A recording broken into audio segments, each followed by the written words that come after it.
히브리인들에게 보낸 편지 1장 공동 번역. 하느님께서 예전에는 예언자들을 시켜 여러 번 여러 가지 모양으로 우리 조상들에게 말씀하셨습니다. 그러나 이 마지막 시대에 와서는 당신의 아들을 시켜 우리에게 말씀하셨습니다. 하느님께서는 당신의 아들을 통해서 온 세상을 창조하셨으며 그 아들에게 만물을 물려주시기로 하셨습니다. 그 아들은 하느님의 영광을 드러내는 찬란한 빛이시요 하느님의 본질을 그대로 간직하신 분이시며 그의 능력의 말씀으로 만물을 보존하시는 분이십니다. 그분은 인간의 죄를 깨끗하게 씻어주셨고 지극히 높은 곳에 계신 전능하신 분의 오른편에 앉아 계십니다. 그리고 천사의 칭호보다 더 높은 아들이라는 칭호를 받으심으로써 천사들보다 더 높은 분이 되셨습니다. 하느님께서 어느 천사에게 너는 내 아들이다, 내가 오늘 너를 낳았다 하고 말씀하신 적이 있으십니까? 또 나는 그의 아버지가 되고 그는 내 아들이 될 것이다 하고 말씀하신 적이 있으십니까? 하느님께서 당신의 맏아들을 세상에 보내실 때에는 하느님의 천사들은 모두 그에게 예배를 드려라 하고 말씀하셨습니다. 천사들에 관해서는 하느님께서 천사들을 바람으로 쓰시고 일꾼들을 불꽃으로 삼으셨다라는 말씀이 있습니다. 그러나 아들에 관해서는 이렇게 말씀하셨습니다. 당신은 하느님이십니다. 당신의 왕권은 영원 무궁하시며 당신이 잡으신 지팡이는 정의의 지팡이입니다. 당신은 정의를 사랑하시고 불의를 미워하셨습니다. 그러므로 하느님, 곧 당신의 하느님께서는 당신에게 즐거움의 기름을 부어 왕으로 삼으시고 당신의 동료들보다 더 기쁘게 해주셨습니다. 또 이런 말씀도 있습니다. 주님, 한 처음 땅을 만드신 이도 주님이시요 하늘을 손수 만드신 이도 주님이십니다. 하늘과 땅은 없어질지라도 주님은 영원히 계십니다. 만물은 옷처럼 낡아질 것이요 주님은 그것들을 겉옷처럼 말아 치우실 것입니다. 만물은 옷처럼 변할지라도 주님은 언제나 같으시고 주님은 영원히 늙지 않으십니다. 그런데 하느님께서 어느 천사에게 내가 너의 원수를 너의 발 아래 굴복시킬 때까지 너는 내 오른편에 앉아 있어라 하고 말씀하신 적이 있으십니까? 천사들은 모두 하느님을 섬기는 영적인 존재들로서 결국은 구원의 유산을 받을 사람들을 섬기라고 파견된 일꾼들이 아닙니까?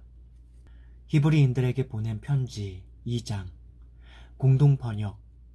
그러므로 우리는 들은 바를 더욱더 굳게 간직하여 바른 길에서 벗어나지 않도록 해야 하겠습니다.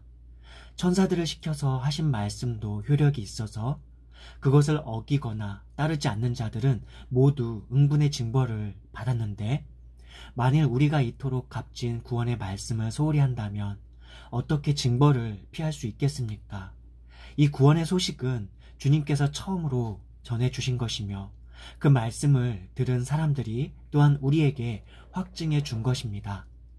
그리고 하느님께서도 표징과 놀라운 일과 여러 가지 기적을 나타내시고 또한 당신의 뜻을 따라 성령을 선물로 나누어 주심으로써 그들의 증언을 뒷받침해 주셨습니다.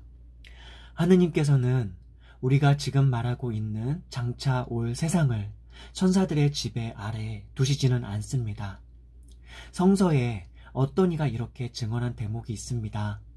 인간이 무엇이기에 주님께서 그를 잊지 않으시며 사람의 아들이 무엇이기에 주님께서 돌보십니까? 주님은 그를 잠시 천사들보다 못하게 하셨으나 영광과 영예의 관을 씌우셨으며 만물을 그의 발 아래에 복종시키셨습니다. 이렇게 만물을 그에게 복종시키셨다는 것은 그의 지배 아래에 있지 않은 것은 하나도 없다는 뜻입니다. 그런데도 우리가 보기에는 아직도 만물이 다 그에게 복종하고 있지는 않습니다. 그러나 우리가 알다시피 예수께서는 죽음의 고통을 당하심으로써 잠시 동안 천사들보다 못하게 되셨다가 마침내 영광과 영예의 관을 받아 쓰셨습니다. 이렇게 예수께서 모든 사람을 위하여 죽음의 고통을 겪으신 것은 하느님의 은총의 소치입니다. 하느님은 만물을 창조하신 분이시고 만물은 그분을 위해서 있습니다. 그러므로 하느님께서 당신의 많은 자녀들이 영광에 참여할 수 있도록 그들의 구원의 창시자로 하여금 고난을 겪게 해서 완전하게 하신다는 것은 당연한 일이었습니다. 사람을 거룩하게 해주시는 분과 거룩하게 된 사람들은 모두 같은 근원에서 나왔습니다. 그래서 예수께서는 거리낌 없이 그들을 형제라고 부르시고 이렇게 말씀하셨습니다. 내가 당신의 이름을 내 형제들에게 선포하며 회중 가운데서 당신을 찬미하겠습니다. 또 나는 그분을 신뢰하겠습니다 하고 말씀하셨고, 또다시 하느님께서 나에게 주신 자녀들이 나와 함께 여기 있습니다 하고 말씀하셨습니다.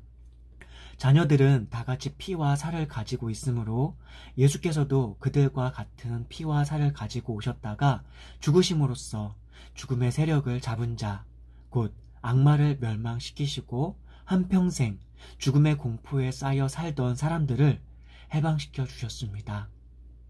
예수께서는 천사들을 보살펴 주신 것이 아니라 분명히 아브라함의 후손들을 보살펴 주셨습니다. 그러므로 그분은 모든 점에서 당신의 형제들과 같아지셔야만 했습니다.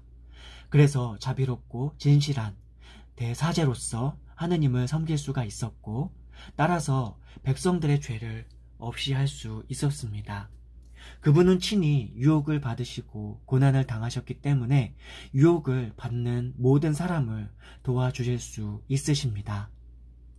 히브리인들에게 보낸 편지 3장 공동번역. 그러므로 하느님의 부르심을 함께 받은 성도 여러분, 하느님께서 보내주신 우리 신앙의 대사제이신 예수를 생각하십시오.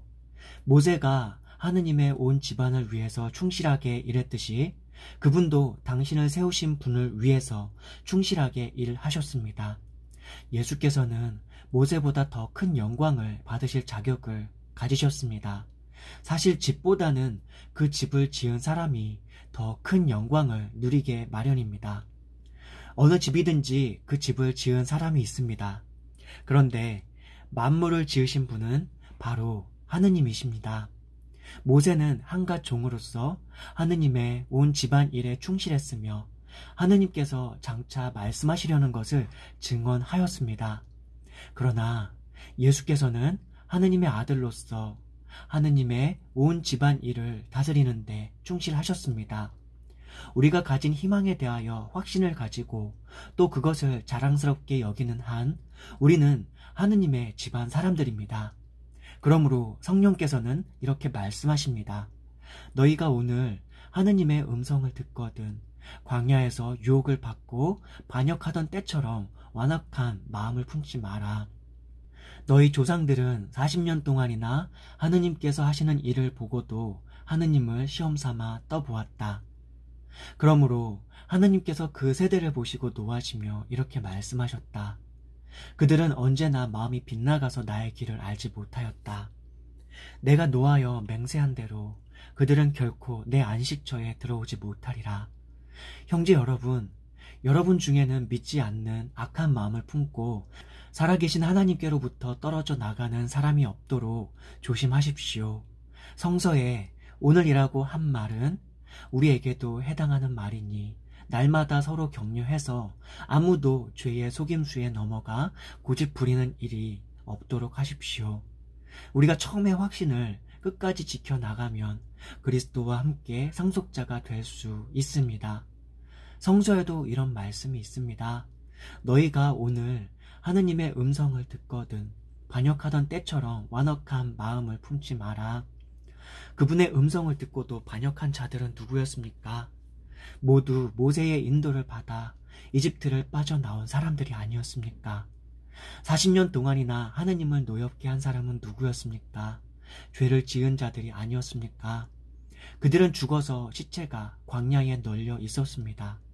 하느님께서 결코 당신의 안식처에 들어가지 못하리라고 하신 것은 누구에게 하신 맹세였습니까? 순종하지 않는 자들에게 하신 것이 아닙니까? 그러니 그들이 안식처에 들어가지 못한 것은 결국은 믿지 않았던 탓이라는 것을 알 수 있습니다. 히브리인들에게 보낸 편지 4장 공동번역. 하느님께서 당신의 안식처에 들어가게 해주시겠다는 약속이 살아있으니 여러분 가운데 그 기회를 놓쳐버렸다고 생각하는 사람이 있어서는 안 되겠습니다. 우리도 그들과 마찬가지로 그 기쁜 소식을 듣지 않았습니까? 그들은 복음의 말씀을 듣고도 그것을 믿지 않았으므로 그 말씀이 그들에게 아무런 소용이 없었습니다.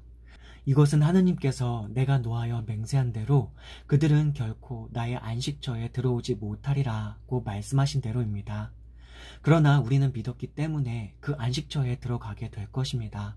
사실 하느님께서도 세상을 창조하셨을 때에 일을 다 마치시고 쉬셨습니다. 이것은 일곱째 날에 관하여 성서 어디엔가 하느님께서는 당신의 모든 일을 마치시고 일곱째 날에 쉬셨다고 기록된 말씀대로입니다. 다시 한번 말하지만 그들은 결코 나의 안식처에 들어오지 못하리라고 하셨는데 과연 그들은 먼저 그 기쁜 소식을 전해 듣고도 순종하지 않은 탓으로 그 안식을 누리지 못하였습니다. 그러나 다른 사람들이 안식을 누릴 기회는 아직도 남아 있습니다. 그래서 하느님께서는 오늘이라는 날을 다시 정하시고 오랜 세월이 지난 뒤에 앞서 인용한 대로 다윗을 시켜 너희가 오늘 하느님의 음성을 듣거든 완악한 마음을 품지 마라 하고 말씀하신 것입니다. 여호수아가 그들에게 안식을 주었다면 그 뒤에 하느님께서 또 다른 날이 있으리라고 말씀하시지는 않았을 것입니다. 그러므로 하느님의 백성에게는 아직도 참 안식이 그대로 남아 있는 것입니다. 하느님께서 당신의 일을 마치고 쉬신 것처럼 하느님의 안식처에 들어간 이도 그의 일손을 멈추고 쉬는 것입니다. 그러니 우리도 그 안식을 누리도록 힘써야겠습니다. 옛사람들처럼 순종하지 않다가 낭패를 보아서야 되겠습니까? 하느님의 말씀은 살아있고 힘이 있으며 어떤 쌍날칼보다도 더 날카롭습니다. 그래서 사람의 마음을 꿰뚫어 영혼과 정신을 갈라놓고 관절과 골수를 쪼개어 그 마음속에 품은 생각과 속셈을 드러냅니다. 피조물 치고 하느님 앞에 드러나지 않은 것은 없습니다. 하느님의 눈 앞에는 모든 것이 다 벌거숭이로 드러나게 마련입니다. 언젠가는 우리도 그분 앞에서 심판을 받아야 합니다. 우리에게는 하늘로 올라가신 위대한 대사제이시며 하느님의 아들이신 예수가 계십니다. 그러므로 우리는 그분에 대한 신앙을 굳게 지킵시다. 우리의 사제는 연약한 우리의 사정을 몰라주시는 분이 아니라 우리와 마찬가지로 모든 일에 유혹을 받으신 분이십니다. 그러나 죄는 짓지 않으셨습니다. 그러므로 용기를 내어 하느님의 은총의 옥좌로 가까이 나아갑시다. 그러면 우리는 하느님의 자비와 은총을 받아서 필요한 때에 도움을 받게 될 것입니다. 히브리인들에게 보낸 편지 5장 공동번역. 대사제는 누구나 사람들 가운데서 뽑혀서 사람들을 대표하여 하느님을 섬기는 일을 맡은 사람입니다. 그래서 대사제는 속죄를 위해서 예물과 희생 제물을 바치는 것입니다. 대사제는 자기도 연약한 인간이므로 무지하거나 유혹에 빠진 사람들을 동정할 수 있습니다. 그는 또 이렇게 연약하기 때문에 백성을 위해서뿐만 아니라 자신을 위해서도 속죄의 제물을 바쳐야 하는 것입니다. 이 영예로운 직무는 자기 스스로 얻는 것이 아니라 아론처럼 하느님의 부르심을 받아서 얻는 것입니다. 이와 같이 그리스도께서도 대사제의 영광스러운 자리를 스스로 차지한 것이 아닙니다. 그 영광스러운 자리는 너는 내 아들, 내가 오늘 너를 낳았다 하고 말씀하신 하느님께서 주신 것입니다. 또 성서의 다른 곳을 보면 너는 멜기세덱의 사제 직분을 잇는 영원한 사제이다 하신 말씀도 있습니다. 예수께서는 인간으로 이 세상에 계실 때에 당신을 죽음에서 구해주실 수 있는 분에게 큰 소리와 눈물로 기도하고 간구하셨고 하느님께서는 당신을 경외하는 마음을 보시고 그 간구를 들어주셨습니다. 예수께서는 하느님의 아들이셨지만 고난을 겪음으로써 복종하는 것을 배우셨습니다. 그리고 완전하게 되신 후에 당신에게 복종하는 모든 사람을 위해서 영원한 구원의 근원이 되셨으며 하느님께로부터 멜기세덱의 사제 직분을 잇는 대사제로 임명받으셨습니다. 이것에 관해서는 하고 싶은 말이 많지만 여러분의 귀가 무디어져서 알아듣도록 설명하기 어렵습니다. 여러분은 벌써 오래전에 남을 가르치는 사람이 되었어야 할 터인데 하느님의 말씀의 초보적 원리를 남에게서 다시 배워야 할 처지입니다. 단단한 음식을 먹지 못하고 아직도 젖을 먹어야 할 형편입니다. 젖을 먹어야 할 사람은 아직 어린아이이니 옳고 그른 것을 분별할 능력이 없습니다. 그러나 성숙해지면 단단한 음식을 먹게 됩니다. 성숙한 사람은 훈련을 받아서 좋고 나쁜 것을 분간하는 세련된 지각을 가지고 있습니다.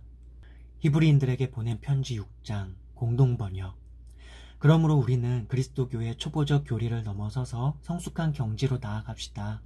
이제 와서 죽음에 이르는 행실을 버리고 돌아서는 일과 하느님을 믿는 일과 세례와 안수, 그리고 죽은 자들의 부활과 영원한 심판과 같은 기초적인 교리를 다시 배우는 일은 없도록 합시다. 하느님께서 허락하시는 대로 우리는 성숙한 지경으로 나아가야 합니다. 한번 빛을 받아서 하늘의 선물이 주는 기쁨을 맛보고 성령을 나누어 받은 사람들이 또 하나님의 선한 말씀과 앞으로 올 세상의 권세의 맛을 본 사람들이 이제 배반하고 떨어져 나간다면 그것은 하나님의 아들을 다시 제 손으로 십자가에 못 박아 욕을 보이는 셈이니 그들에게는 다시 회개하고 새 사람이 될 가망이 없습니다. 땅이 자주 내리는 비를 빨아들여 농사짓는 사람들에게 유익한 농작물을 내주면 하느님께서 그 땅을 축복하실 터이지만 가시나무와 엉겅퀴를 내게 되면 그것은 아무 쓸모가 없어서 오래지 않아 저주를 받아 마침내 불에 타버리고 말 것입니다. 사랑하는 형제 여러분, 우리가 이런 말을 하지만 여러분은 더 좋은 구원의 축복을 받고 있다는 것을 우리는 확신합니다. 하느님은 불의한 분이 아니시므로 여러분이 지금까지 성도들에게 봉사해 왔고 아직도 봉사하면서 당신의 이름을 위해서 보여준 선행과 사랑을 결코 잊지 않으십니다. 우리는 여러분 각 사람이 희망을 성취하기까지 끝내 같은 열성을 보여주기를 바랍니다. 게으른 자가 되지 말고 믿음과 인내로서 하느님께서 약속해 주신 것을 상속받는 사람들을 본받으십시오. 하느님께서는 아브라함에게 약속하실 때에 당신보다 더 위대한 분이 없었으므로 당신 자신을 두고 맹세하시며 반드시 내가 너에게 복을 주고 너의 후손을 번성하게 하겠다고 말씀하셨습니다. 과연 아브라함은 끈기 있게 기다려서 하느님께서 약속하신 것을 받았습니다. 사람들이 맹세할 때에는 자기보다 더 위대한 분의 이름을 끌어댑니다. 그 맹세는 모든 논쟁을 그치게 하는 보증이 되는 것입니다. 하느님께서도 약속하신 것을 이어받을 사람들에게 당신의 계획이 변하지 않는다는 것을 분명히 보여주시려고 맹세로서 보증하셨습니다. 하느님은 거짓말을 하실 수 없는 분이시므로 그분의 약속과 맹세는 변하지 않습니다. 따라서 그 하느님을 피난처로 삼은 우리는 큰 용기를 얻어 우리 앞에 놓인 희망을 굳게 붙잡을 수 있습니다. 이 희망은 닭과 같아서 우리의 영혼을 안전하고 든든하게 보호해주며 하늘 성전의 지성소에까지 들어가게 해줍니다.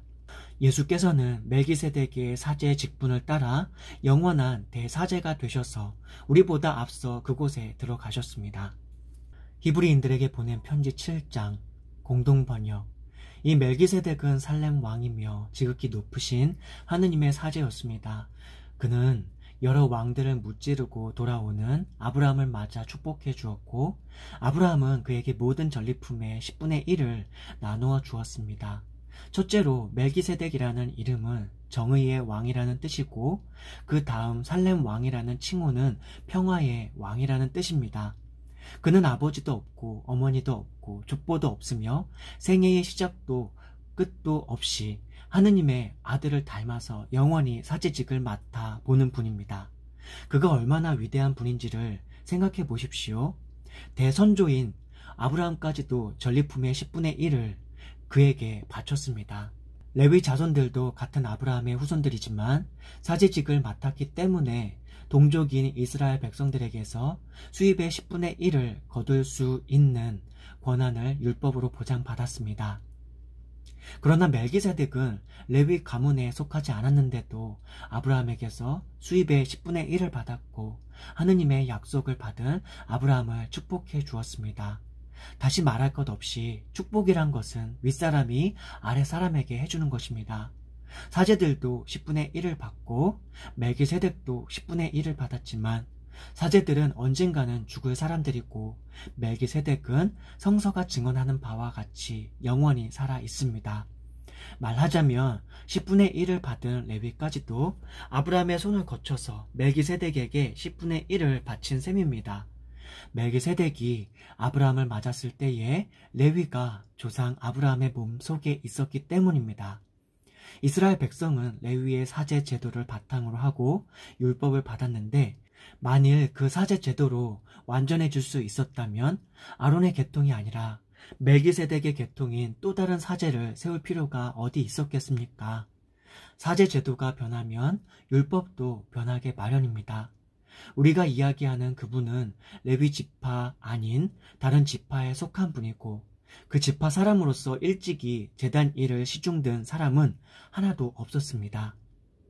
우리 주님께서 유다 지파에서 나오신 것은 명백합니다. 그런데 모세가 이 지파를 사제직에 관련시켜 말한 일은 한 번도 없습니다. 멜기세덱과 같이 다른 계통의 사제가 나타나셨으니 일은 더욱 분명해졌습니다. 그분이 사제가 되신 것은 인간의 율법의 규정을 따라 되신 것이 아니고 불멸의 생명의 힘을 따라 되신 것입니다. 그렇기 때문에 성서에 너는 멜기세덱의 사제 직분을 잇는 영원한 사제다 라는 말씀이 있습니다. 전에 있던 율법의 규정은 무력하고 무익했기 때문에 폐기되었습니다. 율법은 아무것도 완전하게 하지 못했습니다. 그래서 하느님께서는 더 좋은 희망을 주셨고 우리는 그 희망을 안고 하느님께 가까이 나아가는 것입니다. 하느님께서는 맹세까지 하시면서 그분을 사제로 세워주셨습니다. 다른 사람들이 사제가 될 때에는 하느님께서 맹세하신 일이 없었지만 이분을 두고는 맹세하셨다는 기록이 있습니다. 너는 영원한 사제다 하고 주님께서 맹세하셨다. 그리고 그 맹세는 변하지 않을 것이다. 그러므로 예수께서는 더 나은 계약을 보증해 주시는 분이 되셨습니다. 다른 사제들은 누구나 다 죽게 마련이어서 한 사람이 사제직을 계속해서 맡아볼 수가 없으니 결국 사제의 수요가 많아졌습니다. 그러나 예수께서는 영원히 사시는 분이므로 그분의 사제직은 영구한 것입니다. 이렇게 예수께서는 항상 살아계셔서 그들을 위하여 중재자의 일을 하시니 당신으로 말미암아 하느님께 나오는 사람들을 언제나 구원해 주실 수 있으십니다. 우리에게는 이렇게 거룩하고 순결하고 흠도 죄도 없고 하늘보다 더 높으신 대사제가 필요합니다. 다른 대사제들은 날마다 먼저 자기들의 죄를 용서받으려고 희생 제물을 드리고 그 다음으로 백성들을 위해서 그렇게 합니다. 그러나 그분은 날마다 그럴 필요는 없습니다. 그분은 당신 자신을 속죄 제물로 바치심으로써 이 일을 한 번에 다 이루신 것입니다. 율법을 따라 대사제가 된 사람들은 연약한 인간이지만 율법이 생긴 이후에 하느님의 맹세의 말씀을 따라 대사제가 되신 그분은 하느님의 아들이시고 영원히 완전하신 분이십니다. 히브리인들에게 보낸 편지 8장 공동번역. 위에서 말한 요점을 말하면 우리는 하늘에서 전능하신 이의 옥좌 오른편에 앉아 계시는 대사제를 모시고 있다는 것입니다. 그분은 하늘 성전의 일을 맡아보시는데 그 성전은 사람이 세운 것이 아니라 주님께서 세우신 참다운 성막입니다. 대사제는 누구나 봉헌물과 희생제물을 바치도록 임명된 사람입니다. 그러므로 우리의 이 대사제도 무엇인가 바칠 것을 가지고 있어야 합니다. 만일 예수께서 세상에 계시다면 율법을 따라 봉헌물을 바치는 사제들이 따로 있으므로 결코 사제가 되실 수는 없을 것입니다. 그 사제들은 하늘 성전의 모조품과 그림자에 지나지 않는 성전에서 봉사하는 사람들입니다. 모세도 천막 성전을 지으려고 할 때에 산에서 너에게 보여준 그 본을 따라 모든 것을 만들도록 하여라 하시는 하느님의 말씀을 들었던 것입니다. 그러나 이제 그리스도께서는 훨씬 더 훌륭한 사제직을 맡으셨습니다. 그분은 더 좋은 약속을 바탕으로 하고 세운 더 좋은 계약의 중재자가 되셨으니 말입니다. 만일 사람들이 먼저 번 계약을 흠없이 이행하였더라면 또 다른 계약이 필요하지 않았을 것입니다. 그러나 하느님께서는 그들을 탓하시면서 이렇게 말씀하셨습니다. 내가 이스라엘 집안들과 유다 집안들과 더불어 새 계약을 맺을 날이 올 것이다. 이것은 주님의 말씀이다. 이 새 계약은 내가 그들의 조상들의 손을 잡아 이집트 땅에서 인도해 내던 날 그들과 맺은 그런 계약이 아니다. 그들이 내 계약을 지키지 않았으니 나도 그들을 돌보지 않았다. 이것은 주님의 말씀이다. 그 후에 내가 이스라엘 지방과 맺을 계약은 이것이다. 나는 나의 율법을 그들의 생각에 심어주고 그들의 마음에 새겨주리라. 나는 그들의 하나님이 되고 그들은 내 백성이 되리라. 이것은 주님의 말씀이다. 높고 낮음을 가릴 것 없이 모든 사람이 나를 알게 될 터이니 아무도 자기 이웃이나 형제를 보고 주님을 알라고 가르쳐주지 않아도 되리라. 내가 그들의 잘못을 너그럽게 보아주겠고 그들의 죄를 더 기억하지 않으리라. 하느님께서 새 계약이라는 말씀을 하심으로써 먼저 번 계약은 낡은 것이 되었습니다. 낡아지고 오래된 것은 곧 사라지게 마련입니다. 히브리인들에게 보낸 편지 9장 공동번역. 물론 먼저 번 계약에도 예배 규칙이 있었고 또 예배 장소가 있었습니다. 그러나 그 장소는 인간이 마련한 장소였습니다. 이렇게 세워진 천막 성전 앞칸에는 초대와 상이 있었고 그 위에는 빵을 진열해 놓았는데 이곳을 성소라고 합니다. 그리고 둘째 휘장 뒷칸을 지성소라고 불렀습니다. 거기에는 금으로 만든 분향제단과 온통 금으로 입힌 계약의 궤가 있었고 그 궤 속에는 만나를 담은 항아리와 싹이 돋은 아론의 지팡이와 계약이 새겨진 석판들이 들어 있었습니다. 또 그 궤 위에는 영광스러운 케르빔 천신상들이 있어 날개로 속죄판을 내리덮고 있었습니다. 지금은 이런 것들을 자세히 설명할 때가 아닙니다.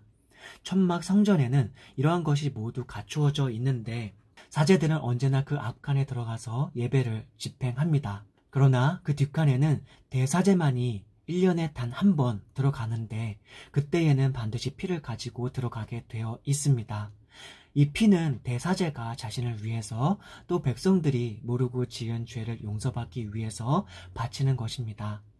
이러한 제도를 통해서 성령이 보여주시는 것은 천막 성전의 앞칸이 그대로 있는 한 지성소로 들어가는 길은 아직 열려 있지 않다는 것입니다. 이 모든 것은 현세를 상징하는 것입니다. 그 제도를 따라 봉헌물과 희생제물을 바치지만 그것이 예배하는 사람의 양심을 완전하게 해주지는 못합니다. 그것은 다만 먹을 것과 마실 것과 여러 가지 씻는 예식에 관한 인간적인 규칙들로서 하느님께서 모든 일을 바로 잡으시는 때가 올 때까지 유효할 뿐입니다. 그러나 그리스도께서는 이미 존재하는 모든 것을 주관하시는 대사제로 오셨습니다. 그분이 사제로 일하시는 성전은 더 크고 더 완전한 것이며 사람의 손으로 만든 것이 아닙니다. 말하자면 창조된 이 세상에 속하여 있는 것이 아니라는 말입니다. 그리스도는 단 한 번 지성소에 들어가셔서 염소나 송아지의 피가 아닌 당신 자신의 피로써 우리에게 영원히 속죄받을 길을 마련해 주셨습니다. 부정한 사람들에게 염소나 황소의 피와 암송아지의 죄를 뿌려도 그 육체를 깨끗하게 하여 그들을 거룩하게 할 수 있다면 하물며 성령을 통하여 당신 자신을 하느님께 흠없는 제물로 바치신 그리스도의 피는 우리의 양심을 깨끗하게 하는 데나 죽음의 행실을 버리게 하고 살아계신 하느님을 섬기게 하는데 얼마나 큰 힘이 되겠습니까? 그러므로 그리스도는 새로운 계약의 중재자이십니다. 그분은 사람들이 먼저 번 계약 아래서 저지른 죄를 용서받게 하시려고 죽으셨습니다. 따라서 부르심을 받은 사람들이 하나님께서 약속해 주신 영원한 유산을 이어받게 되었습니다. 상속에 관한 유언이 효력을 내려면 그 유언을 한 사람의 죽음이 확인되어야 합니다. 유언이라는 것은 유언을 한 사람이 죽어야 효력이 있는 것이지 그가 살아있는 동안에는 아무 효력이 없습니다. 그래서 사실은 먼저 번 계약도 피를 가지고 맺었던 것입니다. 모세는 율법에 있는 모든 계명을 온 백성에게 선포할 때에 송아지 피와 물을 가져다가 박하 묶음과 붉은 양털로 계약의 책과 온 백성에게 뿌렸습니다. 그리고는 이것은 하나님께서 여러분과 맺으신 계약의 피입니다 하고 말했습니다. 또 같은 모양으로 그는 천막 성전과 예배 의식에 쓰이는 모든 기구에도 피를 뿌렸습니다. 율법에 따르면 피로써 깨끗해지지 않는 것이 거의 없습니다. 그리고 피 흘리는 일이 없이는 죄를 용서받지 못합니다. 하늘에 있는 것들을 본떠 만든 것들은 이런 의식으로 정결하게 만들 필요가 있었습니다. 그러나 하늘에 있는 것들은 그보다도 더 나은 제물로 정결하게 만들어야 합니다. 그리스도께서는 인간이 하늘의 참 성소를 본떠서 만든 지상의 성소에 들어가신 것이 아니라 우리를 위해서 하느님 앞에 나타나시려고 바로 그 하늘의 성소로 들어가신 것입니다. 대사제는 해마다 다른 짐승의 피를 가지고 성소에 들어가야 하지만 그리스도께서는 그렇게 번번이 당신 자신을 바치실 필요가 없었습니다. 그분이 몸을 여러 번 바쳐야 한다면 그분은 천지 창조 이후 여러 번 고난을 받으셔야 했을 것입니다. 그러나 지금 그분은 이 역사의 절정에 나타나셔서 단 한 번 당신 자신을 희생 제물로 드리심으로써 죄를 없이 하셨습니다. 사람은 단 한 번 죽게 마련이고 그 뒤에는 심판을 받게 됩니다. 그리스도께서도 단 한 번 당신 자신을 제물로 바치셨습니다. 그러나 많은 사람의 죄를 없애주셨고 다시 나타나실 때에는 인간의 죄 때문에 다시 희생 제물이 되시는 일이 없이 당신을 갈망하고 있는 사람들에게 구원을 가져다 주실 것입니다. 히브리인들에게 보낸 편지 10장 공동번역. 율법은 장차 나타날 좋은 것들의 그림자일 뿐이고 실체가 아니기 때문에 해마다 계속해서 같은 희생 제물을 드려도 그것을 가지고 하느님 앞에 나아가는 사람들을 완전하게 할 수는 없습니다. 만일 그렇게 해서 완전해질 수 있었다면 예배하는 사람들이 단번에 깨끗하게 되어 다시는 죄의식을 가지지 않았을 것이며 따라서 계속해서 제물을 바치지도 않았을 것이 아닙니까? 그런데 해마다 제물을 바치면서 죄를 되새겨야 하는 것은 황소와 염소의 피로서는 죄를 없앨 수가 없기 때문입니다. 그래서 그리스도께서 세상에 오셨을 때에 하느님께 이렇게 말씀하셨습니다. 당신은 율법의 희생제물과 봉헌물을 원하시지 않았습니다. 그래서 저를 참 제물로 받으시려고 인간이 되게 하셨습니다. 당신은 번제물과 속죄의 제물도 기뻐하지 않으셨습니다. 그래서 제가 말했습니다. 하느님, 저는 성서에 기록된 대로 당신의 뜻을 이루려고 왔습니다. 그리스도께서 처음에는 당신은 희생제물과 봉헌물과 번제물과 속죄제물을 원하지도 기뻐하지도 않으셨습니다. 하고 말씀하셨습니다. 이런 것들은 율법을 따라 바쳐지는 것인데도 그리스도께서는 이렇게 말씀하신 것입니다. 다음에는 하느님, 저는 당신의 뜻을 이루려고 왔습니다. 하고 말씀하셨습니다. 이렇게 그리스도께서는 나중 것을 세우기 위해서 먼저 것을 폐기하셨습니다. 예수 그리스도께서는 하느님의 뜻을 따라 단 한 번 몸을 바치셨고 그 때문에 우리는 거룩한 사람이 되었습니다. 사제가 날마다 성전에서 예배 의식을 거행하며 같은 희생 제물을 자주 드리더라도 그 제물들이 결코 죄를 없애버릴 수는 없습니다.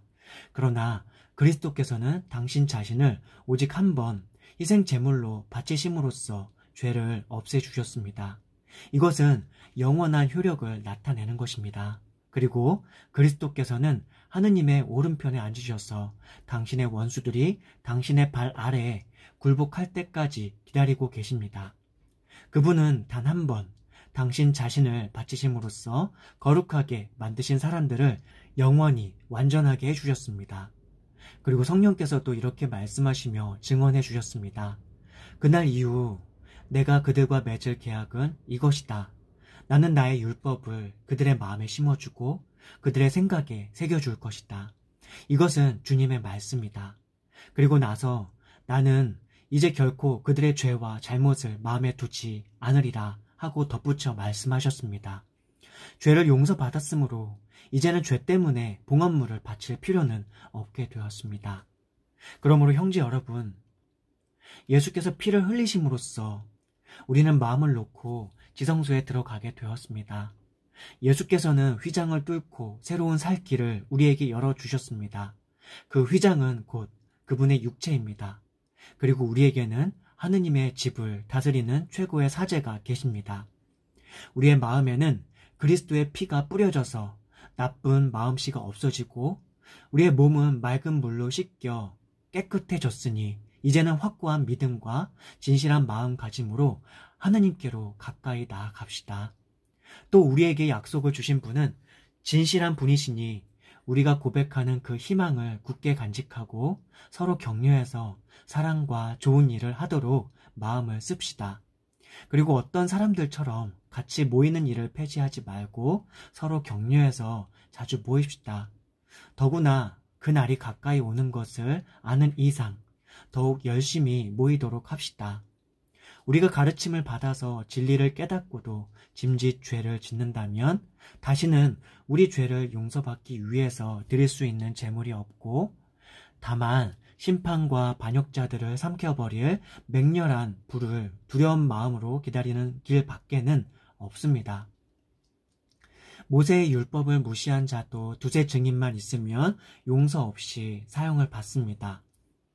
그러니 하느님의 아들을 짓밟고 자기를 거룩하게 해준 계약의 피를 더럽히고 은총의 성령을 모욕한 자가 받을 벌이야 얼마나 더 가혹하겠습니까? 원수 갚는 것은 내가 할 일이니 내가 갚아주겠다 하시고 또 주께서 당신의 백성을 심판하시리라 하고 말씀하신 분을 우리는 알고 있습니다. 살아계신 하느님의 심판의 손에 빠져드는 것은 얼마나 무서운 일입니까? 여러분은 처음에 빛을 받고 나서 많은 고난의 도전을 받으면서도 견디어냈던 시절을 생각해 보십시오. 여러분 중에는 모욕과 환난을 당하여 구경거리가 된 사람들도 있고 그런 형편에 빠진 사람들의 친구가 된 사람도 있습니다. 여러분은 감옥에 갇힌 사람들을 동정했고 또 자기 재산을 다 빼앗기는 일이 있어도 그보다 더 좋고 더 영구한 재산을 차지할 수 있다는 것을 깨닫고 그 일을 기쁘게 당했습니다. 그러므로 여러분은 신념을 버리지 마십시오. 그 신념에는 큰 상이 붙어 있습니다. 여러분이 하느님의 뜻을 행하고 하느님께서 약속해 주신 것을 받으려면 인내가 필요합니다. 조금 더 있으면 오실 이가 지체 없이 나타나리라. 그러나 나를 믿는 올바른 사람은 믿음으로 살리라. 만일 그가 뒤로 물러서면 내 마음이 그를 달갑게 여기지 않으리라. 우리는 뒤로 물러나 멸망할 사람들이 아니라 믿음을 가져 생명을 얻을 사람들입니다. 히브리인들에게 보낸 편지 11장 공동번역. 믿음은 우리가 바라는 것들을 보증해주고 볼 수 없는 것들을 확증해줍니다. 옛사람들도 이 믿음으로 하느님의 인정을 받았던 것입니다. 우리는 믿음이 있으므로 이 세상이 하느님의 말씀으로 창조되었다는 것, 곧 우리의 눈에 보이는 것이 보이지 않는 곳에서 나왔다는 것을 압니다. 아벨은 믿음으로 카인의 것보다 더 나은 제물을 하느님께 바쳤습니다. 그 믿음을 보신 하느님께서는 그의 예물을 기꺼이 받으시고 그를 올바른 사람으로 인정해 주셨습니다. 그는 믿음으로 죽은 후에도 여전히 말을 하고 있습니다. 에녹은 믿음으로 하늘로 옮겨져서 죽음을 맛보지 않았습니다. 이렇게 하느님께서 그를 데려가셨기 때문에 아무도 그를 볼 수 없었습니다. 하느님께서 데려가시기 전부터 그가 하느님을 기쁘게 해드렸다는 말씀이 성서에 기록되어 있습니다. 믿음이 없이는 하느님을 기쁘게 해드릴 수 없습니다. 하느님께로 가까이 가는 사람은 하느님이 계시다는 것과 하느님께서 당신을 찾는 사람들에게 상을 주신다는 것을 믿어야 합니다. 노아는 믿음이 있었으므로 하느님께서 아직 보이지 않는 일들에 대해서 경고하셨을 때 그 말씀을 두려운 마음으로 받아들이고 방주를 마련해서 자기 가족을 구했으며 그 믿음으로 하느님과의 올바른 관계를 차지하게 되었습니다. 그리고 믿지 않는 세상은 단죄를 받았습니다. 아브라함도 믿음이 있었기 때문에 하느님께서 그를 불러 장차 그의 몫으로 물려주실 땅을 향하여 떠나라고 하실 때 그대로 순종했습니다.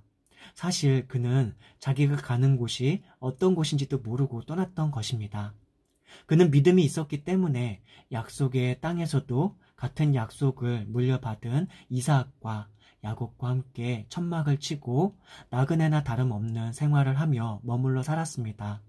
그러면서 그는 하느님께서 설계자가 되시고 건축가가 되셔서 튼튼한 기초 위에 세워주실 도시를 바라며 살았던 것입니다. 그의 아내 사라도 이제 나이가 많은 여자인데다가 원래 아이를 가질 수 없는 사람이었지만 믿음이 있었기 때문에 아이를 가질 수 있는 능력을 받았습니다. 사라는 약속해 주신 분을 진실한 분으로 믿었던 것입니다. 이렇게 해서 죽은 사람이나 다름없는 늙은 아브라함 한 사람에게서 난 자손이 하늘의 별과 같이 많아지고 바닷가의 모래와 같이 셀 수 없게 되었습니다. 그들은 모두 믿음으로 살다가 죽었습니다. 약속받은 것을 얻지는 못했으나 그것을 멀리서 바라보고 기뻐했으며 이 지상에서는 자기들이 타양 사람이며 나그네에 불과하다는 것을 인정했습니다. 그들이 이렇게 생각한 것은 그들이 찾고 있던 고향이 따로 있었다는 것을 분명히 드러내는 것입니다. 만일 그들이 떠나온 곳을 고향으로 생각했었다면 그리로 돌아갈 기회도 있었을 것입니다. 그러나 실제로 그들이 갈망한 곳은 하늘에 있는 더 나은 고향이었습니다. 그래서 하느님께서는 그들이 당신을 자기들의 하느님이라고 부르는 것을 수치로 여기시지 않고 오히려 그들을 위해서 한 도시를 마련해 주셨습니다. 아브라함은 믿음이 있었기 때문에 하느님께서 시험하시려고 이삭을 바치라고 명령하셨을 때 기꺼이 바쳤습니다. 이삭은 외아들이었고 그를 두고 하느님께서 약속까지 해주신 아들이었지만 그를 기꺼이 바치려고 했던 것입니다. 하느님께서는 이삭에게서 너의 후손이 퍼져나가리라 하고 약속하셨던 것입니다. 아브라함은 하느님께서 죽었던 사람들까지 살리실 수 있다고 믿고 있었습니다. 그러므로 아브라함에게는 이를테면 죽었던 이삭을 되찾은 셈이 되었습니다. 이삭은 믿음으로 야곱과 에사오의 장례를 축복해 주었습니다. 야곱도 죽을 때에 믿음으로 요셉의 아들들을 하나하나 축복해 주고 지팡이에 기대어 하나님께 경배를 드렸습니다. 요셉도 죽을 때 믿음으로 이스라엘 자손들이 이집트를 빠져나갈 일을 말하고 자기 뼈의 처리를 일러 주었습니다. 모세가 태어났을 때에 그 부모는 믿음으로 3달 동안이나 감추어 두었습니다. 그들이 보기에 그 아기는 참으로 아름다웠던 것입니다.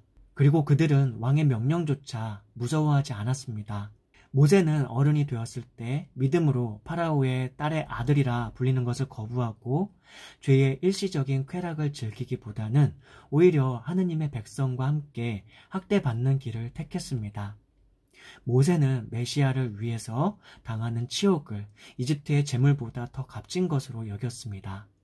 그는 앞으로 받을 상을 바라보고 있었던 것입니다. 모세는 믿음으로 왕의 분노도 무서워하지 않고 이집트를 떠났습니다.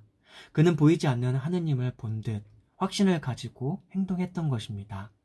모세는 믿음으로 과월절을 제정하고 문에 피를 뿌리게 해서 살육의 천사로 하여금 이스라엘 백성의 맏아들을 다치지 못하게 했습니다. 이스라엘 백성들은 믿음이 있었기 때문에 마른 땅을 지나가듯이 홍해를 건넜습니다.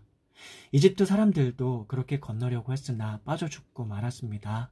이스라엘 사람들이 믿음으로 예리고 성을 이랫동안 돌자 그 성은 드디어 무너지고 말았습니다. 창녀 라합은 믿음으로 정탐꾼을 자기 편처럼 도와주어 하느님을 거역하는 자들이 당하는 멸망을 같이 당하지 않았습니다. 내가 무슨 말을 더 하겠습니까? 기드온, 바락, 삼손, 옅타 다윗, 사무엘, 그리고 예언자들의 이야기를 일일이 다 하자면 시간이 모자랄 것입니다. 그들은 믿음을 가지고 여러 나라를 정복하였고 정의를 실천하였고 약속해 주신 것을 받았고 사자의 입을 막았으며 맹렬한 불을 껐고 칼날을 피하였고 약했지만 강해졌고 전쟁에서 용맹을 떨쳤고 외국 군대를 물리쳤습니다. 죽었다가 다시 살아나서 돌아오는 친구들을 만난 여자들도 있습니다. 그러나 어떤 이들은 죽었다가 다시 살아나서 더 나은 생명을 누리려고 석방도 거부하고 고문을 달게 받았습니다. 또 어떤 이들은 조롱을 받고 채찍으로 얻어맞고 심지어는 결박을 당하여 감옥에 갇히기까지 하였습니다. 또 돌에 맞아 죽고 톱질을 당하고 칼에 맞아 죽기도 했습니다. 그리고 양과 염소의 가죽을 몸에 두르고 돌아다녔으며 가난과 고난과 학대를 겪기도 했습니다. 이런 사람들에게는 이 세상이 살만한 곳이 되지 못했습니다. 그래서 그들은 광야와 산과 동굴과 땅굴로 헤매며 다녔습니다. 이 사람들은 모두 믿음이 있었기 때문에 하느님의 인정을 받았습니다. 그러나 약속된 것을 받지는 못했습니다. 하느님께서 우리를 위해서 더 좋은 것을 마련해 두셨기 때문에 그들은 우리를 제쳐놓고는 결코 완성에 이르지는 못하게 되어 있었던 것입니다. 히브리인들에게 보낸 편지 12장 공동번역. 이렇게 많은 증인들이 구름처럼 우리를 둘러싸고 있으니 우리도 온갖 무거운 짐과 우리를 얽어매는 죄를 벗어버리고 우리가 달려야 할 길을 꾸준히 달려갑시다. 그리고 우리의 믿음의 근원이시며 완성자이신 예수만을 바라봅시다. 그분은 장차 누릴 기쁨을 생각하며 부끄러움도 상관하지 않고 십자가의 고통을 견디어내시고 지금은 하느님의 옥좌 오른편에 앉아 계십니다. 죄인들에게서 이렇듯 심한 미움을 받으시고도 참아내신 그분을 생각해 보십시오. 그러면 여러분은 지치거나 낙심하는 일이 없을 것입니다. 여러분은 죄와 맞서 싸우면서 아직까지 피를 흘린 일은 없습니다. 하느님께서 마치 자녀들에게 하시듯이 여러분에게 격려하신 말씀을 잊었습니까? 아들아, 너는 주님의 견책을 가볍게 여기지 말며 꾸짖을 때에 낙심하지도 마라. 주님께서는 사랑하시는 자를 견책하시고 아들로 여기시는 자에게 매를 드신다. 하느님께서 여러분을 견책하신다면 그것은 여러분을 당신의 자녀로 여기고 하시는 것이니 잘 참아내십시오. 자기 아들을 견책하지 않는 아버지가 어디 있겠습니까? 자녀는 누구나 다 아버지의 견책을 받게 마련입니다. 그러므로 여러분이 이런 견책을 받지 못한다면 여러분은 서자이지 참 아들이 아닙니다. 우리를 낳아준 아버지가 견책해도 우리가 그를 존경한다면 영적인 아버지께 복종하여 살아야 한다는 것은 더욱 당연한 일이 아니겠습니까? 우리를 낳아준 아버지는 잠시 동안 자기 판단대로 우리를 견책하지만 하느님께서는 우리에게 이익을 주며 우리를 당신처럼 거룩하게 만드시려고 견책하시는 것입니다. 무슨 견책이든지 그 당장에는 즐겁기보다는 오히려 괴로운 것입니다. 그러나 이러한 견책으로 훈련을 받은 사람은 마침내 평화의 열매를 맺어 올바르게 살아가게 됩니다. 그러므로 여러분은 힘없이 늘어진 손을 쳐들고 쇠약한 무릎을 일으켜 세우십시오. 그리고 바른 길을 걸어가십시오. 그러면 절름거리는 다리도 뒤틀리지 않고 오히려 낫게 될 것입니다. 모든 사람과 화평하게 지내며 거룩한 사람이 되도록 힘쓰십시오. 거룩해지지 않으면 아무도 주님을 뵙지 못할 것입니다. 여러분은 하느님의 은총을 받지 못한 사람이 하나도 나오지 않도록 조심하십시오. 여러분의 공동체 안에 독초가 생겨나 분란을 일으키고 그것 때문에 많은 사람이 해를 입는 일이 없도록 하십시오. 또 음란한 자나 음식 한 그릇에 장자의 권리를 팔아먹은 에사우 같은 불경스러운 자가 나오지 않도록 하십시오. 아시다시피 에사우는 그 후에 자기 아버지의 축복을 받으려고 눈물까지 흘리면서 애원했지만 거절을 당하였습니다. 자기가 저질러 놓은 일을 돌이킬 길이 없었던 것입니다. 여러분이 와 있는 곳은 옛날 이스라엘 사람들이 갔던 그 시나이 산은 아닙니다. 그 산은 손으로 만져볼 수 있고 불이 타오르고 검은 구름과 암흑에 쌓인 채 폭풍이 일고 나팔 소리가 울리고 굉장한 음성이 들려오는 산이었습니다. 그때 그 음성을 들은 사람들은 하느님께 더 이상 말씀하지 마시라고 간청하지 않았습니까? 비록 짐승이라도 이 산에 닿기만 하면 돌에 맞아 죽을 것이다 하신 하나님의 명령이 견딜 수 없이 두려웠던 것입니다. 사실 그 광경이 얼마나 무서웠던지 모세까지도 나는 너무나 무서워서 떨린다 하고 말할 지경이었습니다. 그러나 여러분이 와 있는 곳은 시온산이고 살아계신 하느님의 도성이며 하늘의 예루살렘입니다. 거기에는 수많은 천사들이 있고 잔치가 벌어져 있고 또 하늘에 등록된 장자들의 교회가 있고 만민의 심판자이신 하느님이 계시고 완전히 올바른 사람들의 영혼이 있습니다. 그리고 새로운 계약의 중재자이신 예수가 계시고 아벨의 피보다도 더 큰 힘을 발휘하는 속죄의 피가 있습니다. 여러분에게 말씀해 주시는 분을 거역하지 않도록 조심하십시오. 이 세상에 하느님의 말씀을 선포한 이를 거역한 자들도 형벌을 면하지 못하는데 하물며 하늘에서 말씀하시는 분을 우리가 뿌리친다면 그 형벌을 어떻게 면할 수 있겠습니까? 그때에는 그분의 음성이 땅을 뒤흔들었지만 이번에는 나는 한 번 더 내 음성으로 세상을 뒤흔들겠다. 이번에는 땅뿐 아니라 하늘까지도 뒤흔들겠다 하고 다짐하셨습니다. 이 한 번 더라는 말은 피조물들을 흔들어서 없애버린다는 것을 뜻하며 따라서 흔들리지 않는 것은 그대로 남아있게 하겠다는 뜻입니다. 우리는 흔들리지 않는 나라를 차지했으니 감사를 드립시다. 그리고 하나님께서 기뻐하시도록 경건한 마음과 두려워하는 마음으로 하나님께 예배를 드립시다. 사실 하느님은 태워버리는 불이십니다. 히브리인들에게 보낸 편지 13장. 형제들을 꾸준히 사랑하십시오. 나그네 대접을 소홀히 하지 마십시오. 나그네를 대접하다가 자기도 모르는 사이에 천사를 대접한 사람도 있었습니다. 감옥에 갇혀 있는 사람들이 있으면 여러분도 함께 갇혀 있는 심정으로 그들을 기억하십시오. 학대받는 사람들이 있으면 여러분도 같은 학대를 받고 있는 심정으로 그들을 기억하십시오. 누구든지 결혼을 존중하고 잠자리를 더럽히지 마십시오. 음란한 자와 간음하는 자는 하느님의 심판을 받을 것입니다. 돈을 위해서 살지 말고 지금 가지고 있는 것으로 만족하십시오.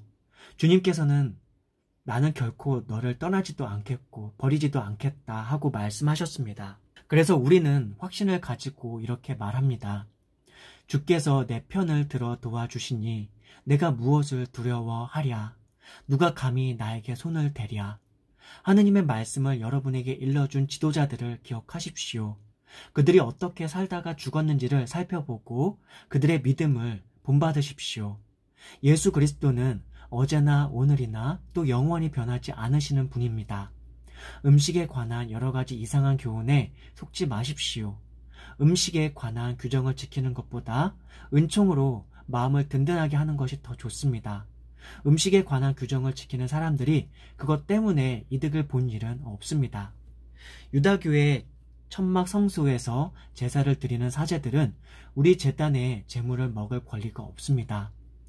유다인의 대사제는 짐승의 피를 지성소에 가지고 들어가서 속죄의 제물로 바칩니다.